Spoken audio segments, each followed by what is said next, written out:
Mga Erp, good morning! Project retrofit. So, hindi retrofit ang ginagawa natin ngayon. Cooking time. Yan. So, soft opening po natin today. Actually, grand na rin. Opening na rin. Kung sa tingin natin goods na. Meron tayong customer doon. Montero. May paparating pa, di ba? May paparating pa mamaya. So, ayan. Ito lang naman yung mga simpleng handa natin. Luto na yung kaldereta.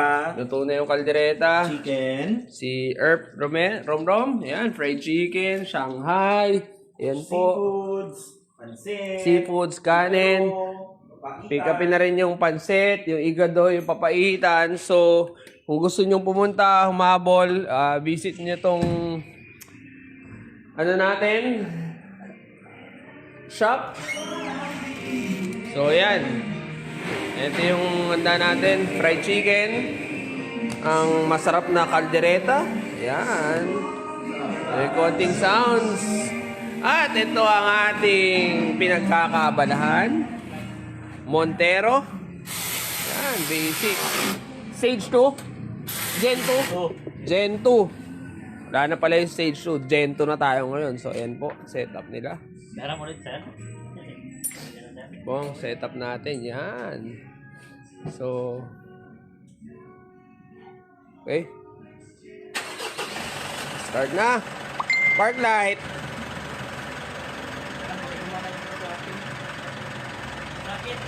Sakit, di mo sinaksak.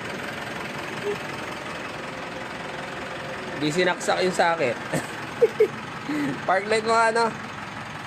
Pre. Sabay? Sabay na ron. Sequential. Siyempre. Si ano lang naman nagsasabi na mahirap yung sequential eh. So, yun.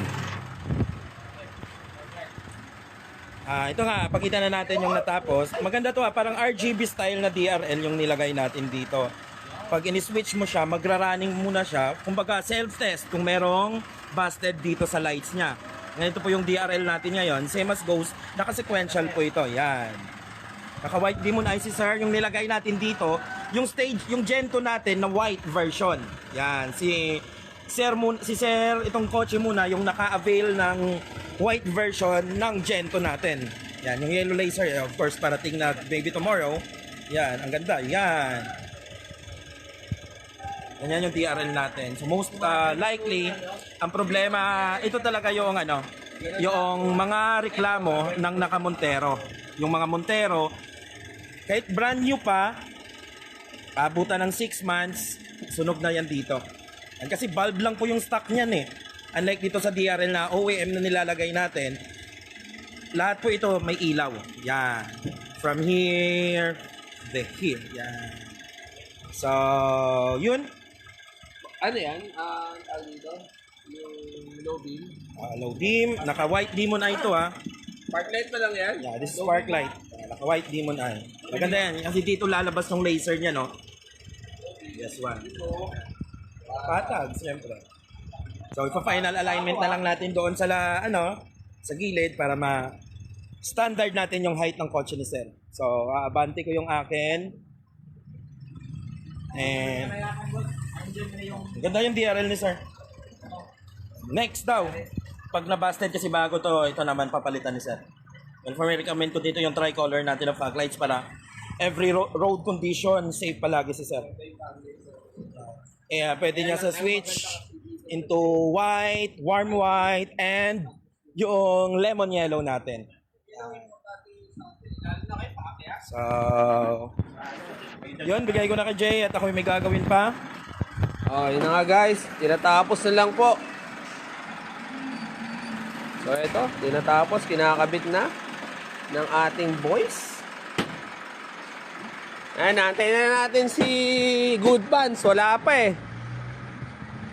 Ito po ang busy street ng Sparrow, San Roque. So yan, Alchemy. Yan muna ang ating pin sa Waze. So Alchemy Sparrow Street.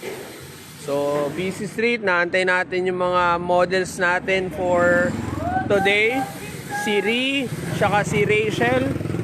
Okay guys, sila yung mga kasama natin dito sa opening. Nga pala, meron din kaming gym dito, which is Pogs Fitness Center.